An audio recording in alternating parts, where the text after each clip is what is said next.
2 వారాలకు మించి దగ్గు వస్తుందా? దగ్గుతో పాటు రక్తం పడుతుందా? రోజు రాత్రిపూట జ్వరం వస్తూ ఉందా? ఇంకా బరువు తగ్గిపోతూ ఉన్నారా? ఆకలి తక్కువ అవుతా ఉందా? అయితే అది టీబీ కావచ్చు. This is doctor Shirisha, pulmonologist from Srivari hospital, Atmakur. March 24th world TB day. మనం చూస్తూ ఉన్నాం, ప్రపంచంలో పావు వంతు టీబీ కేసెస్ ఇండియా నుంచే వస్తున్నాయి. మీకు తెలుసో తెలీదో సంవత్సరానికి 3 లక్షల మంది టీబీతో చనిపోతూ ఉన్నారు. దీనికి ట్రీట్మెంట్ ఉంది, పరీక్ష చేయడానికి పరీక్షలు ఉన్నాయి, అయినా సరే జరుగుతూ ఉంది. ఎందుకంటే టీబీ దగ్గినప్పుడు అది ఎయిర్ బార్న్ డిసీజ్ అనమాట. అంటే దగ్గినప్పుడు ఒకరి నుంచి ఒకరికి గాలి ద్వారా ట్రాన్స్మిట్ అవుతుంది కాబట్టి.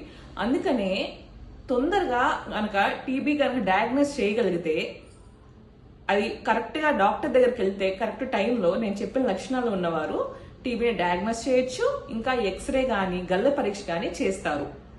వీటి ద్వారా టీబీ ఒకసారి నిర్ధారణ కనుక అయితే కంప్లీట్ కోర్స్ వాడుకోవటం మంచిది.